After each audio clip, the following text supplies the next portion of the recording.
한미 군 당국이 죽음의 백조로 불리는 미 공군 B-1B 전략 폭격기를 한반도 상공에 띄웠습니다. 어제 북한의 대륙간 탄도미사일 화성 15형 발사에 맞대응하기 위한 성격인데요. 네, 북한이 추가 도발을 시사한 가운데 한반도 정세 두 분과 함께 짚어보겠습니다. 문성묵 한국국가전략연구원 통일전략센터장, 이물출 경남대 극동문제연구소 교수 나오셨습니다. 어서 오십시오. 두 분 어서 오십시오. 네, 안녕하십니까. 예, 안녕하십니까. 어제 동해상으로 화성 15형 발사했고요. 그에 따라서 한미 공군 B-1B 전략 폭격기 한반도에 전개가 됐습니다. 우선 그 15형 발사에 대한 내용보다는 일단 들어온 이 B-1B 전략 폭격기 한반도에 들어왔다는 것, 방위 태세를 좀 강화한다는 것, 즉각적으로 대응한다는 것이라고 보면 되겠습니까? 그럼요. 북한이 발표한 내용을 보면 계획에 없었던 ICBM 발사 훈련이라고 얘기를 했어요. 그렇습니다. 그러니까 불시에 언제 김정은이 명령을 해도 즉각 타격할 수 있는 핵 능력, 특히 ICBM 능력을 강조를 했거든요. 예.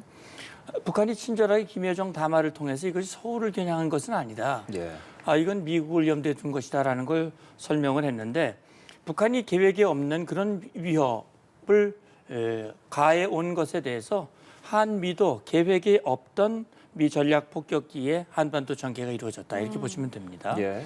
지난 1월이죠. 그때 당시 오스틴 장관이 왔을 때 그때 한미연합 공중훈련을 두 번에 걸쳐서 했어요. 서해에서요. 그렇죠. 이후에 이제 지금 훈련을 한 것인데 아시다시피 B-1B는 뭐 죽음의 백조라고 얘기하지 않습니까? 북한이 가장 이 두려워한다고 표현할까요? 가장 신경을 쓰는 그런 폭격기고 굉장히 속도가 빠르고요. 무장 능력이 높기 때문에 예. 북한으로서도 다시 말하면 북한에 대한 강력한 경고의 메시지를 주고 있다. 다시 말하면 북한이 어떤 형태로 한국과 일본과 미국을 공격한다 하더라도 미국이 한국 또는 동맹국에 제공하는 확장 억제는 확고하다라는 것을 행동으로 보여줬다 이렇게 봐야 되는데 예. 작년 11월에 한미 SCM 국방장관 회의에서 이 부분이 합의가 됐습니다. 공동성명에서 미국은 한국에 적시적이고 조율된 방식으로 전략 자산을 전개한다 이렇게 합의를 했거든요. 예. 이게 적시적으로 하는 겁니다. 북한이 도발하면 적시적으로 하는 것이고 한미일 외교장관들이 모여서 그렇게 얘기를 했어요. 북한이 도발의 수위를 높이면 한미연합연습이나 전략자산 전개를 이 시비를 걸면서 도발을 하면 예. 더 강력한 대응이 있을 것이다 라는 걸 경고했는데 이게 결국 말이 아니라 행동으로 예. 보여줬다 이렇게 생각을 합니다. 북한 도발에 따른 즉각적인 대응을 이번 B-1B 랜서가 들어오면서 알게 됐다라고 할 수 있을 것 같은데 북한 입장에서 충분히 위협적인 대응이라고 볼 수 있겠습니까? 당연히 그렇게 생각하겠죠. 지금 어떻게 보면 이제 한미 군 당국이 동원하고 있는 이 전략 자산들은 미국의 이제 대표적인 것들이라고 할 수가 있고 이 대표적인 것들은 어떻게 보면 이제 북한의 안보 우려를 가장 이렇게 높일 수 있는 그런 전략 자산들이라고 예. 이제 평가를 할 수가 있겠죠. 그리고 이제 우리 그 문성무 센터장님 말씀하셨지만 그 예전과 다른 특징들을 우리가 한번 볼 필요가 있을 것 같아요. 그러니까 기본적으로 이제 확장 억제 공약을 실천하는 의미도 있고 미국이 그죠? 예. 또 하나는 이제 선제적이고 적극적이고 적시적인 대응을 한다는 점. 이게 이제 과거에 다른 겁니다. 그러니까 북한의 핵 미사일 그 위협 수준이 그만큼 지금 엄중하다는 거고 그 엄중한 위협에 대해서 우리 국민들을 안심시키고 또 미국이 대외적으로 발표한 그런 안보 공약들이 있기 때문에 그 안보 공약에 대한 신뢰성을 높이는 차원에서 이전과 다른 그런 대응을 하고 있다 이렇게 평가를 해야 될 것 같습니다. 예. 자, 북한이 어제 발사한 이 화성 15형과 관련해서 북한이 좀 그동안 좀 최근에 있었던 그런 도발에 선택한 미사일이 주로 단거리 탄도 미사일이었거든요. 그런데 이 화성 15형이 미국 본토 겨냥도 가능한 ICBM이잖아요. 그러니까 도발 수위를 좀 끌어올린 건데 그 이유는 뭐라고 보시는지요? 예, 말씀하신 대로 북한이 단거리 미사일 발사에 집중을 했었죠. 그렇죠. 2019년 2월 하노이 노딜 이후 북한이 우리 대한민국을 겨냥한 단거리 미사일 발사에 집중을 했어요, 개발을. 예, 그래서 그때 소위 기억하시겠습니다만 신종 무기 4종 세트 그래가지고 소위 KN으로 시작되는 23, 24, 25 이스칸데르, 에이테킴스, 그다음에 초대형 방사포 이런 것들을 집중적으로 개발을 했고요. 작년에도 많이 발사했어요. 특히 초대형 방사포 같은 경우는 작년 연말, 금년 1월 1일 이렇게 발사했거든요. 예. 그 40여일 동안 조용했습니다. 북한이 작년에 미사일 발사 도발했던 것을 보면 미국이 주한 미군이 정상적인 훈련을 해도 그걸 10일 걸면서 도발을 했거든요. 근데 지난 40여일 동안 한미가 여러 차례 훈련했지만 조용했어요. 40여일 만에 발사를 했는데 이번에는 ICBM을 발사했습니다. 예. 말씀드렸듯이 김여정이 이건 서울을 겨냥한 것이 아니다 이런 얘기를 했는데 김여정 담화를 통해서 나온 걸 보면 최근에도 미국을 향해서 한미 연합연습, 전략자산의 전개, 미국이 한국에 제공하는 확장 억제 이런 것들 시비를 걸었거든요. 예. 그리고 유엔도 시비를 걸었습니다. 다시 말하면 북한은 자기들 자유권적 차원에서 핵을 개발하고 미사일 발사를 하고 정상적인 그런 훈련을 하는데 유엔이 자주권을 말살하기 위해서 미국의 조정을 받고 있다. 이런 이 불만을 나타내면서 담화를 냈거든요. 예. 그래서 제가 볼 때는 이번에 이 화성 15형 2017년 11월에 이걸 발사하고 김정은이 핵무력 완성을 선언했고요. 작년에도 3월 달에도 발사했었고 11월 3일에도 발사했는데 실패했던 그 전례가 있습니다. 예. 북한은 화성 15를 이제 실전 배치를 했다. 그리고 언제든지 발사 가능한 그런 체제를 이미 갖추고 있다.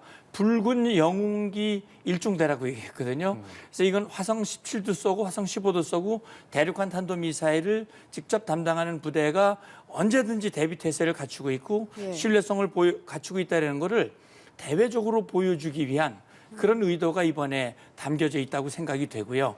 앞으로도 만약에 북한의 요구에 응하지 않는다면 더 엄중하고 지속적인 이런 것을 보게 될 것이다라면서 경고를 했습니다. 한미 연합 훈련, 뭐 미국의 한반도 확장 억제 전략, 뭐 이런 것들이 북한에 좀 상당한 위협이 된다 이렇게 보시는지요? 뭐 일각에서는 이제 위협보다는 이제 북한이 위협을 느끼기보다는 이런 것들을 좀 뭐랄까요, 뭐 좀 명분 삼는 용 아니냐, 뭐 미사일 개발이나 시험에 좀 명분용으로 좀 활용하는 거 아니냐 이런 시각도 있습니다. 지금 이제 북한의 의도는 이런 거죠. 자기들의 합법적 자위권 행사를 유엔 안보리가 계속 문제 삼고 있고 예. 또 유엔 안보리를 실질적으로 이제 그 주도하는 이끌어가는 주체가 결국 미국이기 때문에 이 합법적 자위권 행사를 어떻게 보면 인정받기 위해서 더 높은 수준의 이제 그 핵무기 역량을 보여줌으로 인해서 결국 힘으로 이제 미국을 굴복시키겠다. 뭐 이런 의도잖아요. 굉장히 이제 무모한 뭐 저는 의도라고 보는데 어떻든 지금 북한은 상당히 이제 치밀한 어떤 전략 전술 아래 이 전략 핵무기뿐만 아니라 전술 핵무기도 계속 만들고 있는 거고 예. 이번에 발사한 화성 15형은 결국 이제 자기들 어떻게 보면 가장 자신 있게 성공 가능성이 가장 높은 전략 무기를 이제 내세워서 미국이 자신들을 향해서 계속 지금 강화하고 있는 이 적대시 정책, 특히 이제 수시로 이런 미국의 전략 자산을 배치하고 이런 것에 대해서 이제 예. 강력한 항의 표시를 하는 거고 예. 그런 전략 자산 전개가 자신들에게 조금이라도 예를 들면 선제 타격을 할 수 있는 가능성도 있는 거잖아요. 어떻게 보면 그죠? 자기들 입장에서는 그렇죠. 이제 그런 거에 대해서 자기들은 철저하게 대비하고 있다. 만약에 그런 무모한 도발을 한다면 자기들도 가만히 있지 않겠다. 자기들도 그게 상한 수준의 타격을 가겠다.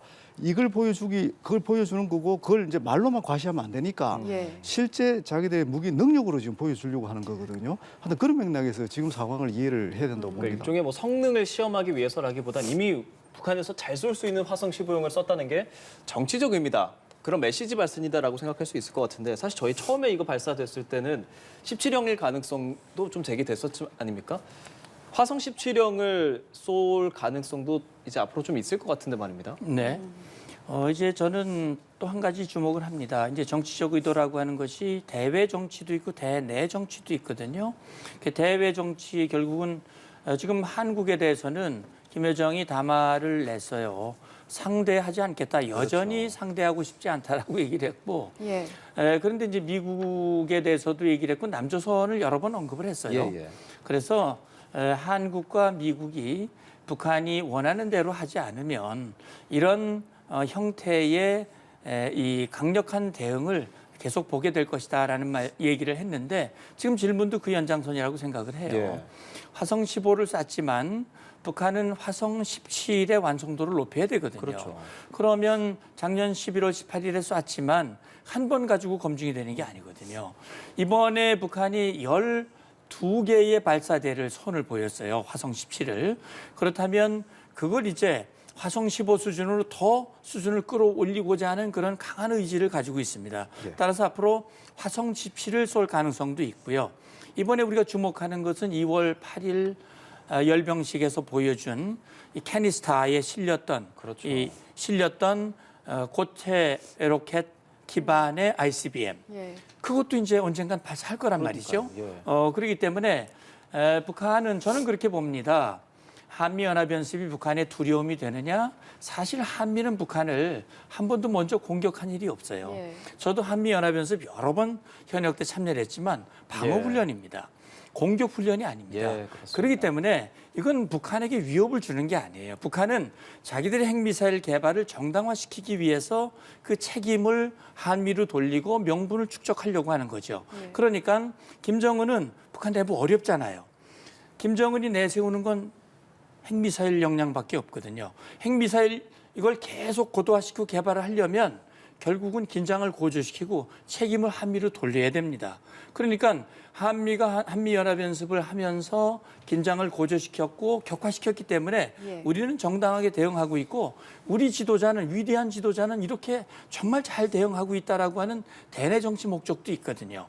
그렇게 해서 대내 결속도 하고 저는 이런 여러 가지 정치적 의도를 가지고 저는 이번은 도발의 신호탄이라고 생각을 합니다. 앞으로 이 수위는 계속 높일 가능성이 많다 이렇게 생각합니다. 예. 이번 이 기습 발사 훈련과 관련해서 언제 김정은 위원장이 명령을 해도 즉각 발사할 수 있는, 그러니까 불시에 쏠 수 있는 체계를 갖췄다라고 보는 시각도 있는 반면에 이번에 이제 반대로 명령 하달 후에 이제 발사까지 9시간이 넘게 걸렸단 말이죠. 이게 그럼 기습 발사가 맞냐라고 보는 시각도 있거든요. 북한의 이 기술적 완성도 혹은 기술적 한계에 대해서는 어떻게 보시는지요? 사실 뭐 그 부분에 대해서 제가 자신 있게 얘기할 수 있는 부분은 사실 아닌데 어떻든 그 9시간을 이제 그 9시간을 우리가 이제 어떻게 해석하냐에 따라서 예. 과연 이게 기습 발사 역량을 보여준 게 맞느냐 예. 충분히 저는 그 의심할 만한 그런 부분이 있다고 봅니다. 예. 보통 이제 우리가 뭐 기습 발사라 그러면 최소한 그도 1시간 이내에 뭔가 이제 그 어떤 대응 능력을 보여줘야 되는데 예. 근데 이 부분은 아직은 좀 신중하게 저는 기본적으로 봐야 된다고 보는 거고요. 예. 왜냐하면 이제 과거에도 북한의 어떤 뭐 이게 전략 무기든 또는 전술 무기든 미사일을 발사했을 때 그 무기와 관련된 그 성능에 대해서 다양한 해석을 했거든요. 예. 근데 이제 북한의 특징을 보면 그런 이제 외부의 평가를 상당히 또 그 주시를 하더라고요. 예.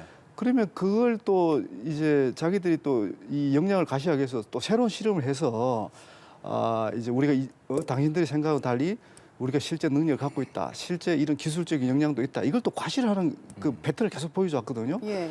그 예를 들어서 이번에 이제 9시간이 무슨 기술 능력이냐. 우리 이렇게 문제 제기를 하면 예. 북한은 아마 다음 시험 발사할 때는 분명히 시간을 단축시킬 줄이겠죠. 겁니다. 예. 예, 그렇게 해서 우리가 정말 기습 발사 능력을 가지고 있다. 이걸 보여줄 것 같아요. 그래서 우리가 지금 이번에 어떤 그 9시간의 어떤 간격을 두고 이 사람들이 아직은 기습 발사 능력이 없다.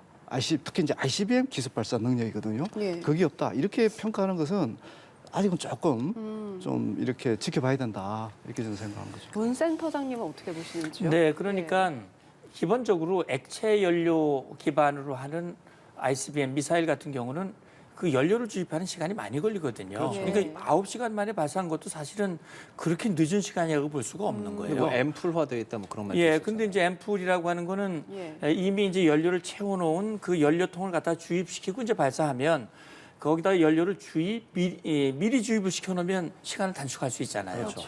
그러니까 앰플화를 시도한다라는 말이 있지만 그건 뭐 우리가 직접 검증하는 것이 아니니까 과연 앰플화의 그런 수준이 어느 정도인지는 알 수는 없어요. 그러나 어쨌든 북한은 기습이라고 얘기하면서 아침 8시에 명령을 내렸는데 17시에 발사했으니 결국 9시간이라는 시간이 걸렸는데 이게 과연 기습이냐 그러면 일반적인 기습이라고 하는 수준에 비하면 사실은 미흡한 건 예. 명확하거든요. 그렇기 때문에 북한이 추구하는 것이 바로 연료의 고체화입니다. 그래서 이 고체 연료, 고체화는 이미 단거리 미사일들은 거의 다 고체화가 됐어요. 그렇죠. 예. 근데 ICBM이 고체화가 안 돼 있거든요. 그래서 이제 이번에 ICBM 고체 기반 ICBM을 손을 보였고 열병식 그것을 이제 정말 화성 15나 그 이상의 수준으로 높이기 위한 그런 발사를 앞으로 해나갈 가능성이 충분히 있다고 보고요. 이제 한 가지는 북한이 지금 화성 15든 17이든 또는 고체 기반 ICBM이든 실거리 사격, 다시 말하면 정상 각도로 발사한 전례가 없기 때문에 북한은 그게 고민일 거예요. 그래서 전문가들이 아직은 정상 각도로 발사한 그런 전례가 없기 때문에 검증이 필요하다 그랬더니 북한이 두고 봐라. 두고 보면 알 거 아니야. 뭐 그렇게 얘기를 하긴 했어요. 예. 그래서 과연 북한이 정상 각도 실거리 사격 그걸 해서 제대로 된 ICBM의 성능을 검증하기 위한 그런 시도를 언젠가는 하지 않을까. 그걸 우린 주목할 필요가 있다고 봅니다. 예. 예, 알겠습니다. 계속 김여정 노동당 부부장의 발언들 좀 말씀해 주셨는데 말하는 표현들이 사실 우리 입장에서 저희가 이렇게 전해드리기도 좀 민망할 정도로 표현 수위들이 계속 강하게 나오고 있거든요. 어떻게 좀 분석해 봐야겠습니까? 유독 그 우리 대남 그러니까 그 사실 이제 지금 윤석열 정부뿐만 아니라 이제 문재인 정부 때도 굉장히 막말했잖아요.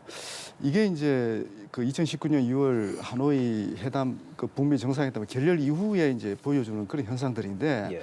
그러니까 남쪽에 대한 아주 이 누적된 어떤 불만들 또 불신들 뭐 이런 것들이 이제 이 막말로 이제 나타나고 있다 이렇게 저는 보여지고요. 아마 이제 이런 거는 또 다른 조금 이제 그 각도를 달리서 보면 남북 관계가 자기들이 생각만큼 지금 잘 안 풀고 있는 거에 대한 그런 절망감 이런 것도 저는 반영돼 있다고 보는 겁니다. 예. 원래 그렇잖아요, 그죠?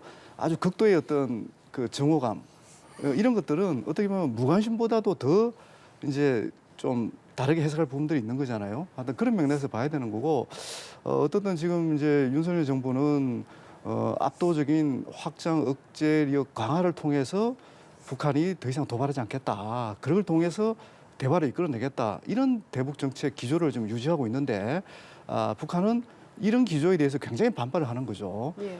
그래서 어떻게 보면 참 북한도 힘에 의해서 지금 평화를 유지하고 우리 상대방을 압도하겠다 이렇게 나오는 거고 우리도 지금 힘에 의한 평화를 그렇죠. 강조하고 있는 그런 상황이거든요. 그러니까 힘과 힘이 지금 대치를 하면서 한치도 지금 양보를 하지 않으려고 지금 맞서고 있다 보니까 한반도에 이제 안보 위기가 점점 고조되고 있는 거고 예. 또 안타깝게도 아직 이걸 과연 어떻게 해결해야 되지 하는 해법도 지금 안 보이고 그렇죠. 이런 상황들이 이제 이런 안타까운 상황들이 이제 계속 반복이 되는데 네. 저희들이 더 걱정하는 것은 이제 3월부터 한미 군사훈련이 정말 본격적으로 그렇죠. 시작이 예, 되잖아요.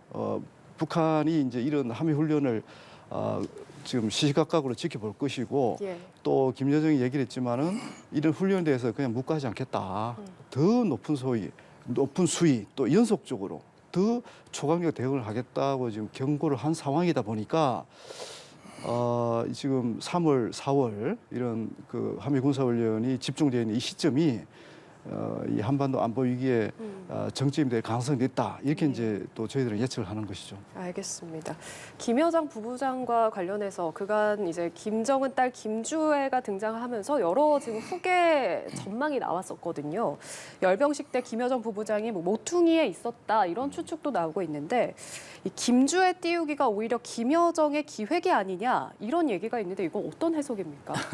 뭐 그럴 가능성도 있죠. 제가 이 답변을 드리기 전에 한 가지 좀 말씀을 드리고 싶은 것은 예. 예. 과연 북한이 힘에 의한 평화를 추구하는 집단이냐? 전 여기에 동의하지 않습니다.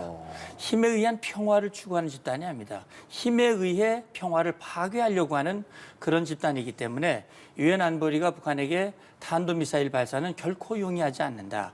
특히 북한이 결국 6.25 전쟁을 일으켰고 금년은 정전협정 체결 70주년이에요. 예. 북한에 6.25 남침이 있었기 때문에 한미동맹이 있는 것이고 북한이 끊임없이 정전협정을 위반하고 끊임없는 도발을 했기 때문에 한미가 여기에 대해서 대응하기 위한 연습을 하고 있는 겁니다. 북한은 그거를 마치 한미가 북한을 공격하고 한미가 위협을 해서 자기들이 핵을 개발했고 지금도 자기들이 이렇게 미사일 발사하는 것은 한미가 끊임없이 북을 위협하기 때문이다. 정말 기만 행위거든요. 이런 기만 행위고 저는 그런 게 생각합니다. 김여정이 이 대남 상대를 안 하겠다 이 막말을 하는데요. 저는요 김여정이 참 지혜롭지 못하다고 생각을 해요. 이렇게 하면 이건 오빠를 욕보이는 일입니다. 왜 그러냐? 오빠가 2018년 1월 1일 날 남북 관계를 사변적으로 발전시키겠다고 그랬어요. 남북 관계를 발전시키겠다고 하는 그 오빠가 이제는 대남 관계를 대적 관계로 만들고 대화할 의향이 없다. 그럼 오빠가 말한 걸 뒤집는 거 아닙니까? 이게 말이 안 되잖아요. 그래서 저는 이 부분을 좀 지적을 하고 싶고요.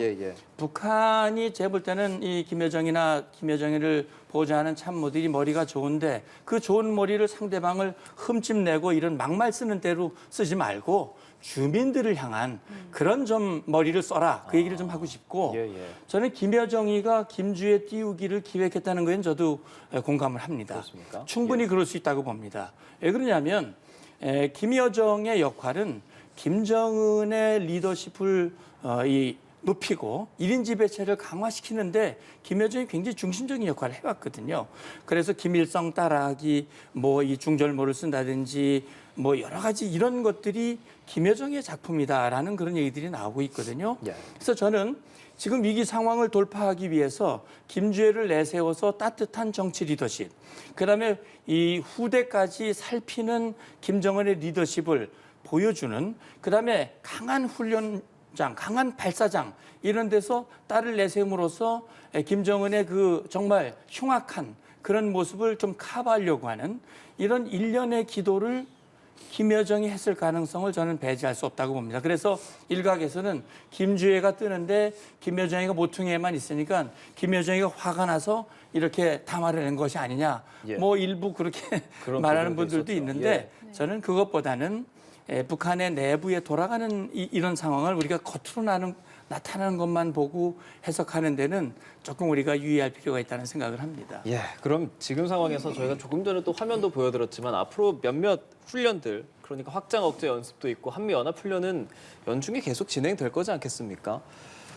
아까 말씀해주신 ICBM 고체도 그렇고 그 외에도 북한이 몇몇 그 도발에 나설 가능성도 있는데 이런 것들을 핑계로 또 조만간에 우리가 이렇게 좀 염려할 만한 상황들이 생길 가능성 좀 높다고 봐야겠죠? 그럼요. 저는 그렇게 생각합니다. 북한이 대화를 중단한 것은 윤석열 정부 들어와서 중단한 게 아니에요.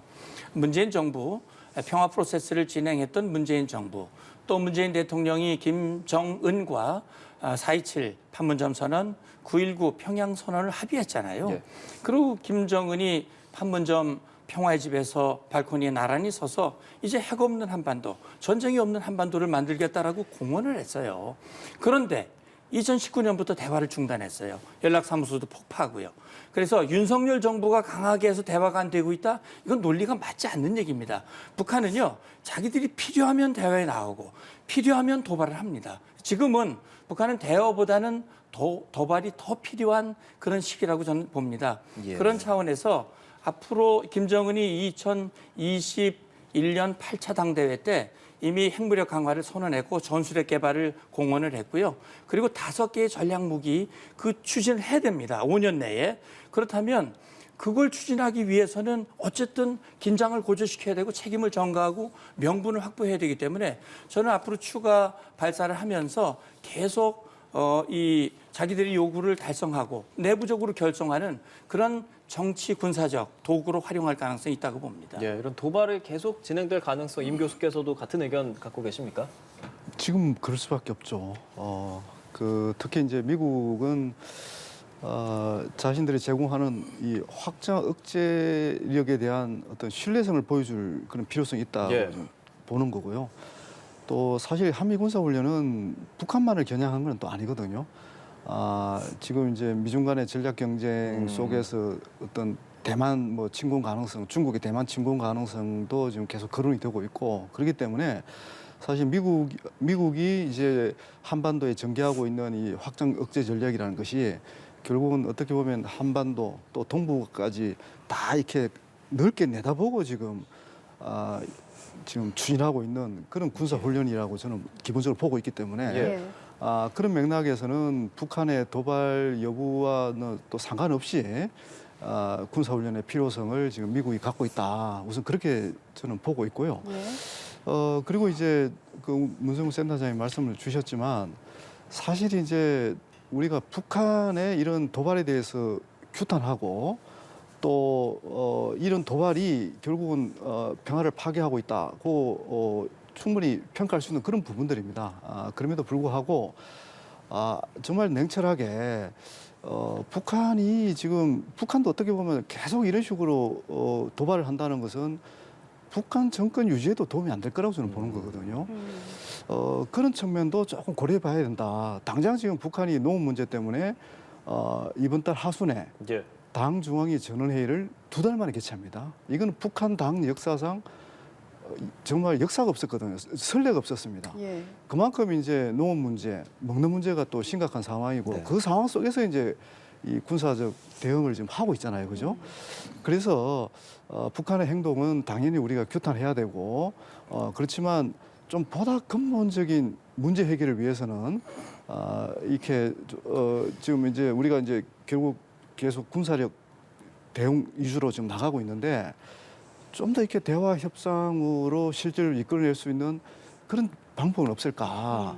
그것도 저는 좀 더 심도 있게 고민해 봐야 한다고 보거든요. 예. 왜냐하면 저는 제일 좀 우려하는 것이 한국과 지금 한미 군 당국과 미국이 지금 어떻게 보면 마주보는 열차처럼 지금 막 달려가고 있잖아요. 근데 이게 아주 정말 치밀하게 관리를 잘하면 모르는데 상황 관리를 잘하면 모르는데 지금 제가 제일 우려하는 것은 오해, 오인 또 기계가 오작동할 수 있는 거예요. 우리는 정교하게 방어용으로 뭔가를 시험 발사한다고 하지만은 그 기계가 오작동할 수 있는 거예요. 또 북한이 발사하는 각종 미사일도 이것도 오작동할 수 있는 거예요. 그 이런 부분들 서로가 지금 불신이 너무 깊다 보니까 예. 이런 상황에서는 충분히 이게 오해와 오판에 의한 충돌이 일어날 수 있거든요. 그런 그 상황이 정말 너무나 끔찍하게 지금 예상이 되고 있기 때문에 그런 점들도 함께 고려한 만반의 대비 대책이 필요하다. 이제 그렇게 보는 거죠. 알겠습니다. 자, 지금 한미일 외교장관도 예정에 없던 긴급 회동을 하고 대북 제재 이행 강화를 촉구했는데 안보리 차원의 공조와 관련해서 뭐 지난 11월 북한 도발 때도 안보리 의장 성명이 중국과 러시아의 반대로 사실상 무산된 바도 있고 안보리 무용론도 나오고 있는 상황에서 과연 이 대북 공조에서 어떤 중국의 역할 변화를 이끌어내는 게 가능할지 이것도 참 고민이 될 것 같은데 이 부분에 대해서는 어떻게 보시는지요? 예, 쉽지 않죠. 예. 중국이 지금 어떻게 보면 북한을 일방적으로 두둔하고 있거든요. 그렇죠. 뒷배 역할을 하고 그런데 이제 사실은 중국은요, 북한의 탄도미사일 발사, 그다음에 핵 실험에 대한 유엔 안보리 제재 결의를 할 때 다 찬성을 했어요. 예. 그래서 6차례 강력한 대북 제재 결의안에 중국도 다 찬성을 했습니다. 그렇다면 북한이 이 찬성한 결의안을 위반하는 것에 대해서 제재하고 그 행동을 하지 못하도록 막아야 할 책임이 중국에 분명히 있는 거예요. 러시아에게도 있는 것이고요. 예. 그런데 중국과 러시아가 일방적으로 북한을 두둔하면서 북한의 핵미사일 발사, 뭐 지금 핵실험은 아직 7차 핵실험 안 했습니다만 이 탄도미사일 발사에 대해서 계속 유엔 안보리에서 규탄 성명조차도 낼 수 없도록 그 어떻게 보면 유엔 안보리의 상임이사국으로서 비토권, 예. 거부권을 악용하고 있다 저는 그렇게 보거든요. 예. 그래서 이 비토권을 악용을 하고 있는데 중국과 러시아가 아마 이걸 악용하는 것이 자기들의 국익에 유익하다고 보는 것 같아요. 다시 말하면 반미 연대를 통해서 자기들이 미국에게 얻어내고자 하는 것을 얻기 위한 수단으로 이 유엔 안보리의 상임이사국 거부권을 전 악용하고 있다고 보는데요. 예. 저 그렇게 생각을 합니다. 그래서 앞으로 중국의 협조를 구하기 위해서 최근에 블링컨 장관이 중국을 가려고 그랬는데 정찰 풍선 때문에 지금 무산이 됐고요. 예. 그래서 저는 끊임없이 이제 미국과 국제사회가 중국과 러시아가 제대로 된 안보리 상임이사국으로서의 역할을 제대로 해라라는 걸 요구를 하고 있지만 아마 당분간 중국과 러시아의 협력을 얻어내기는 쉽지 않다고 보고요. 예. 그래서 지금 이제 자발적인 협력을 얻기 어렵다면 일단은 협력을 강요하기 위해서 예. 이번에 지금 유엔 그 안보 회의에서 한미일 장관이 아주 불시에 모였어요. 서로 일정들이 바쁜데 북한의 탄도미사일 발사에 대해서 이 한미일 장관이 모여가지고 이걸 규탄하고 제재를 강화하고 그다음에 북한이 잘못된 그런 인식을 바로잡기 위한 강력한 메시지를 다시 보냈는데 여기에는 중국과 러시아를 향한 메시지도 좀 들어있다고 봅니다. 예. 그래서 한미일 안보 협력이 강화되면 우리 임 교수님도 말씀하셨습니다만 이건 결국 인도 태평양 전략이거든요. 예. 이건 중국을 향해서도 또 러시아에 대해서도 사실은 그들에게 이익이 되지 않습니다. 그래서 중국과 러시아가 끊임없이 북한 편을 들면 결국 한미일 그다음에 인도 태평양 전략이 강화될 것이고 궁극적으로는 중국과 러시아에게 불이익이 갈 것이다라고 하는 것을 명확히 보여주는 것, 국제사회가 단합된 힘을 보여주는 것 이것밖에는 지금으로서는 할 일이 제한될 수밖에 없다 저는 그렇게 봅니다. 예, 국제사회 공조가 정말 꼭 필요한 시점이 아닐까 싶습니다. 여기까지 듣도록 하겠습니다. 문성무 한국국가전략연구원 통일전략센터장, 이물줄 경남대 극동문제연구소 교수와 함께했습니다. 고맙습니다. 고맙습니다. 오늘 말씀 잘 들었습니다.